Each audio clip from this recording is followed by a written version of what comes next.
Simi, thank you for joining me. We're in a very serious, state of things back home in Nigeria. And over the weekend, after you scored that goal, I saw you raise the shirt and police brutality and such. Uh, what inspired you to do that? Well, I first of all, from my side, I don't know what what time is it from your side. I think we don't need any special inspiration. I think is a moment where all the youths have to come together and make a simple demand about something that is we think and we feel with evidence and that is upholding our growth. Because you can't be living in a country where you're meant to excel and you're living in fear. People are getting killed, people are being harassed, and creating awareness, doing a peaceful protest, asking the government or people in authority to look into this and change things, make things better so we can also have a life. Because they are there at a point they will have to hand over to people. So who are you going to hand over if they're killing youths? So I don't need any special inspiration. I think the gesture or the my voice has to come in to like our fellow youths do.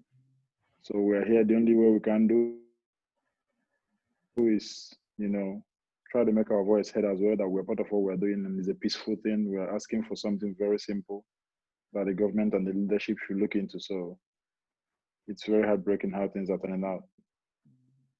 And this must also resonate for you as a footballer because we have had instances where footballers have been killed.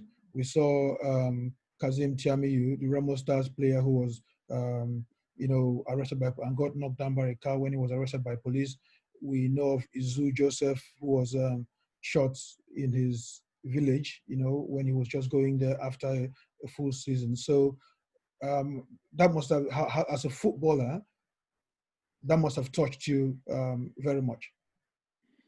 Yeah, the first news about the Remo Star captain, when I saw it, I was shattered, to be honest. I was completely shattered because, you look at your fellow young guy doing the same thing you do after training on his way home, being harassed by the people that are meant to protect him and then being pushed out of the car, losing his life. You know, it's crazy. It's crazy. So many things came into my head. I don't know where we go from there, to be honest. And he's just one of the cases. He's not just the only one. In many occasions, people have been harassed, not just the footballers, not just everybody. So many things is happening, and it's very, very heartbreaking. So, for me personally, losing my colleagues to police brutality, it's not funny. One thing is to a situation whereby you are found in a particular place, in a particular area or in an environment that is hostile and something goes wrong and then people start making waves and something happens. But being found on your way back from training, simple question of who are you and what you do, and the person answers and then still get arrested and being pushed out of the car to lose his life, just like every other citizen has been harassed. I think it's very, very heartbreaking. Exactly. And sometimes it's not even footballers, but you've got to look at it and think, footballers are a particularly endangered species because what those people look out for is they see people wearing carrying dreadlocks, dressing fashionably with torn jeans and all of that, and if you look at your colleagues who play football. I mean, you don't do that, but you look at your colleagues who play football. They are carrying dreadlocks. They are wearing those sort of. You guys wear those sort of fashionable clothes.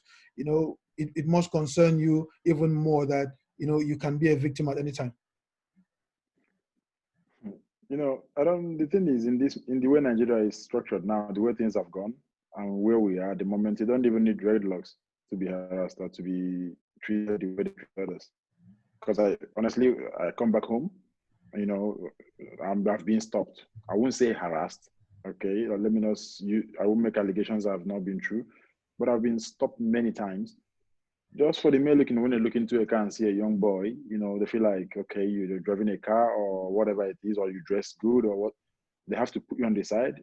They have to start searching the car like you're a criminal. For me, it's very, very embarrassing.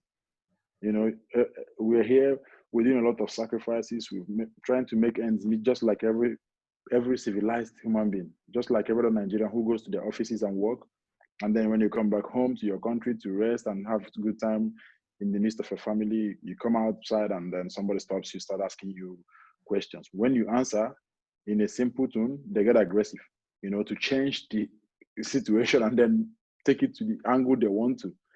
Because at the end of the day, they just want to take money. And then you ask yourself, if they can do this, people maybe can afford to give them money. What about the other citizens who are struggling just like them? And they still do the same thing. You're robbing off your fellow citizens who are struggling to enrich yourself. The same people you are meant to protect. Now they are coming out to say enough because this is not what we want. We want better life for us. We want better life for the police. And then things are going the way it's going. So I'm ashamed for my country, to be honest. Not for my generation, but for my leaders. And as someone who lives abroad, who has the opportunity to not come back to Nigeria, if things don't change, does that make you determined to not leave, come back and stay in Nigeria?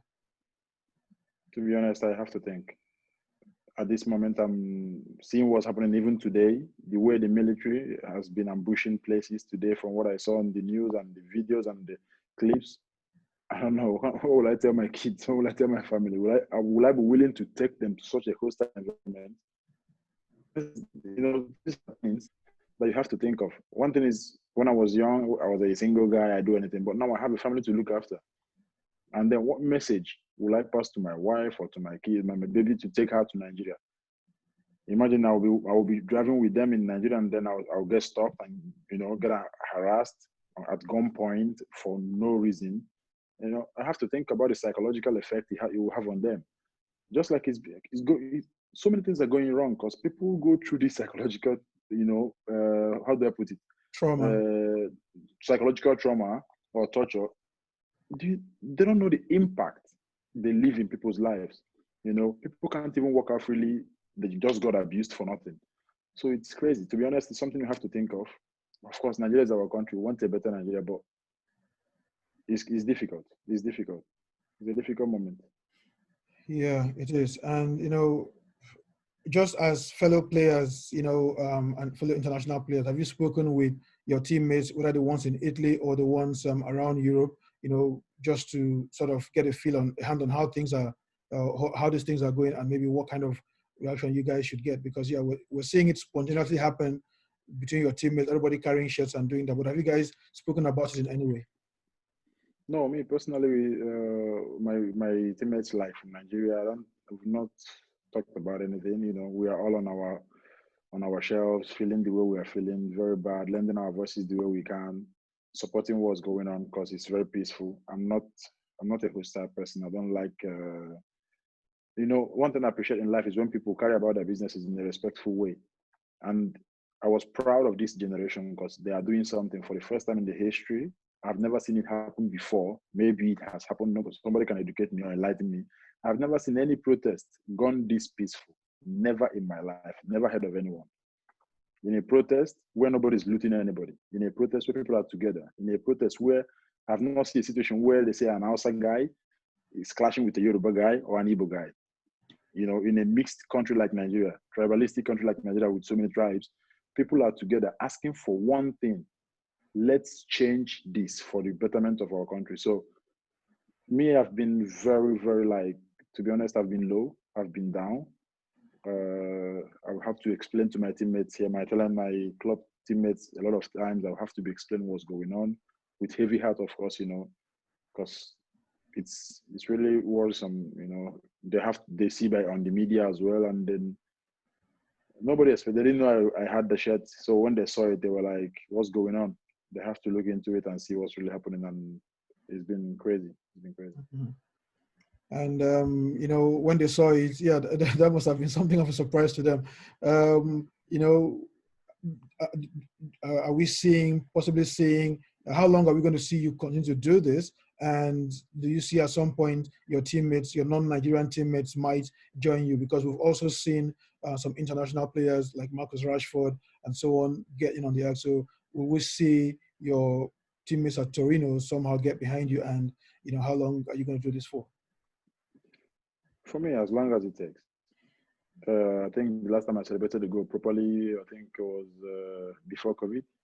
because the moment COVID came in, I know myself, I'm a very emotional person, even though sometimes I don't show it. But I have so much respect for the welfare of people around me.